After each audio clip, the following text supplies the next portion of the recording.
Hello, everyone, and welcome to the NFC South Division Preview for the upcoming 2024 NFL season. I'm Alex, and I'll guide you through this division and what I think will transpire this upcoming season. This division interests me this year. Not only is it what many people consider to be the worst division in the NFC, but the worst division in football. So I'm interested to see how this division transpires and what kind of chaos this division gets into this year, and just to see where these four teams end up, since most of them really had interesting 2023 campaigns. Let's start with the New Orleans Saints, a very hot and cold team last season, and a team that is going to be really interesting to see where they go this year. I think if there's one team that I just cannot get a read on in the NFC, it is New Orleans. Because it feels like with some of the pieces on their team, I think that they can be a good team, especially with their schedule. But on the other side, I don't necessarily love the team either. It feels like they're going to be a team that will stay in quite a lot of games, but I don't know if they end up winning a ton of those close games. I feel like this is a team that may steal a couple games, but will probably also lose a game or two that they should win. And I feel like that's going to be the most frustrating part about this Saints team this year is just the unpredictability of it all. The linebacking core had a good season last year. I still like Marshawn Lattimore. I think that Alvin Kamara needs to step up his production a little bit this year after a bit of a down year. I really like Chris Olave as their top receiver. He has played phenomenal with aging quarterbacks. Not necessarily terrible quarterback play, but veteran QB play. And I think that there's stuff here on this roster. But do I love the Saints' chances this year? Not really. I think that they could win 10 games this year, but I just don't see it happening. I feel like they're going to be a bit of a streaky team. As you can see, there are two separate 4-game losing streaks. There's a 3-game win streak, including a nice win against the Los Angeles Rams, a nice win against the Dallas Cowboys, but also losses to the New York Giants and the Washington Commanders. To me, they're going to be such an unpredictable team. I feel like they'll win one or two of those games that they shouldn't win, but I feel like they'll also lose one or two of those games that they should win. So they're a tough team to gauge for me, and I think the way they have their schedule playing out is a perfect example of that. When it comes to their ceiling, they very well could win that. Especially if they win that Dallas and LA game, they could very much win against New York, Washington, Las Vegas, Carolina. They very well could get another 3 or 4 wins. But if things don't go well and, say they don't win that Dallas game or that LA game and only stumble to 5 wins, that's a tough season, especially with the guys on that team. I don't think they're at that point where they could be that bad. But I feel like they're just a hard team to gauge, and I feel like they're going to be a streaky team. They'll win a couple games that they shouldn't win and lose a couple games that they should win. Very hard to call and predict what this team is going to be. I feel like they could surprise some people, but I feel like they could also be a massive disappointment. I just cannot get a read on the Saints this year. Who knows what comes out of New Orleans this year? I think there might be one of the more interesting teams in the NFC to pay attention to this year. Next up, we have the Atlanta Falcons, a team that I think underperformed last year with the talent that they have due to mainly some defensive struggles and some struggles in the coaching staff. But I think that they're vastly improved. They're the most improved team in this division. Of course, you replace Desmond Ridder with Kirk Cousins, who has now left the organization. I think it's a massive upgrade. Again, going to address the elephant in the room. The interesting decision to not pick someone like Dallas Turner or Laiatu Latu with the 8th overall pick and draft Michael Penix. But I think the idea is to have him sit behind Kirk Cousins and learn the playbook. Well, I think that's a smart decision. I don't know if signing Kirk Cousins to that extension or to that contract was a very smart idea if they were going to go ahead and draft Penix and that was their plan all along. Don't think that was the smartest move. But I understand their vision. I'm pretty sure a lot of people in the heat of the moment would have liked them to take someone like Dallas Turner. But alas, wasn't meant to be. I think that Bijan Robinson is due for a 1,000-yard rushing season. He was very close to it last year, but proper use for the star running back going into his second year should improve his stock. And I like Drake London a lot. I like this receiving core, actually. Drake London is a really underrated receiver in the NFL. They got Darnell Mooney from Chicago, who has his struggles, but I think that he could be a good option as a receiver too. And they picked up Ray McLeod from San Francisco, who I also think could be a good third option. Of course, the biggest thing in their offense I'm looking for, outside of Kirk Cousins, is to see if a new coordinator, a new scheme, and a new quarterback can finally get Kyle Pitts going in the offense. He has struggled to really kind of live up to the billing of a top 5 pick tight end throughout his career. And I'm hoping, I hope just for him, that he can perform, because I like Kyle Pitts, and he's a good tight end. He just hasn't been getting the attention that he deserves on this offense from the coaching staff. I'm hoping that that is improved upon. Without further ado, let's get into their schedule. I think they're going to improve. I think this team has the highest ceiling and the highest floor, partially due to the division that they play in.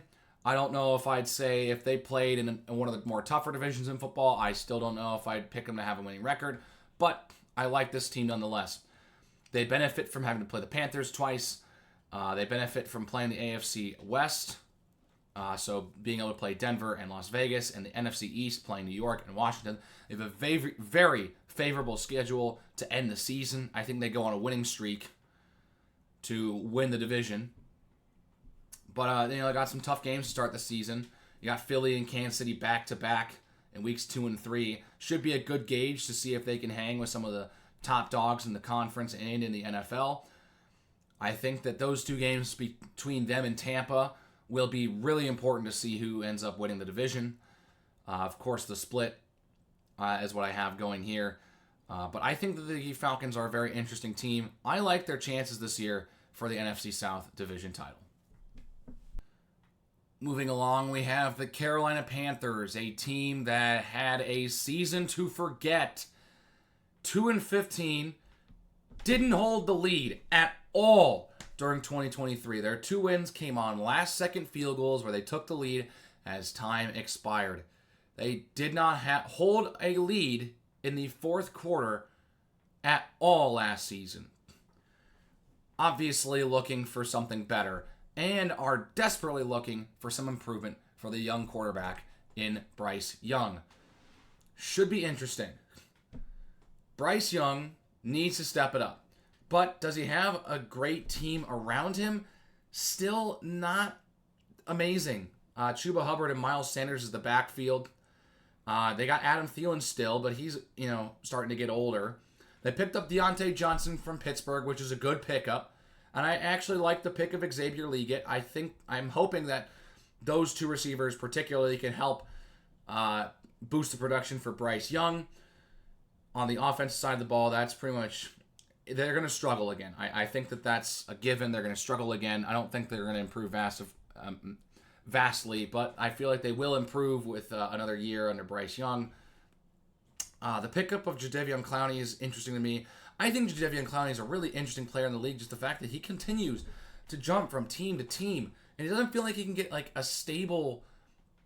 He can't find a home after he left Houston. He really can't find a stable home, and it's really interesting because he's had a pretty good career, but he just is a journeyman at this point. But I don't know if I despite going to year 2 with Bryce Young, I don't think that they have nearly as bad of a season as they did last year. That being said, I don't think they have really a good season at all.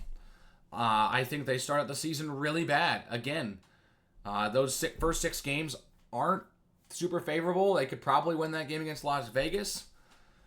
Maybe win that game against LA if they're lucky. But, I think they have a good middle portion of the year. They draw the Giants. They draw Washington.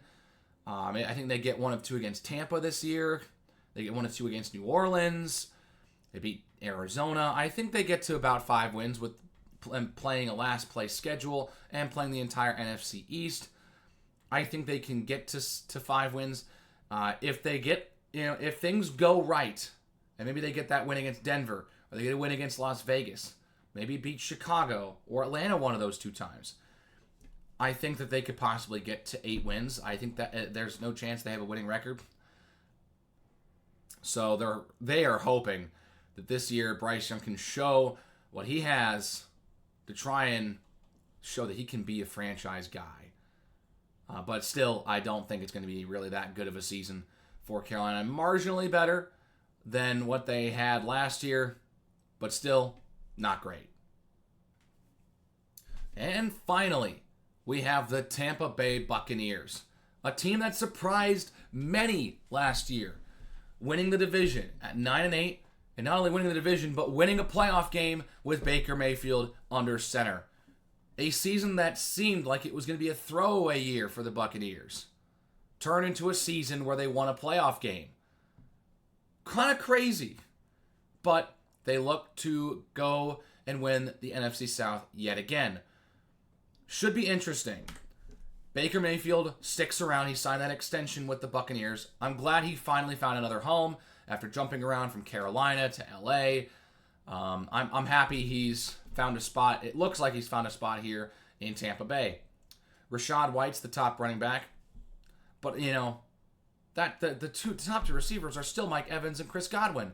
Feels like the 2 of them have been there forever, and they're still playing as a 1-2 punch in Tampa Bay, and I think that is huge for this team going into this season. Of course, they've had a couple good players on the defensive side of the ball, but of course, losing Carlton Davis is going to hurt. Losing Shaq Barrett to retirement's also going to hurt, but they still have Vita Vea, Levante David's still there. I've been hearing some talk about Yaya Diaby. I'm interested to see how this guy plays. I've never heard of this guy, but I've heard he might be a breakout guy for the Tampa Bay Buccaneers. Interested to see what he can do, but I still like Antoine Winfield, and I think Jordan Whitehead should be a good safety as well for this Tampa Bay team.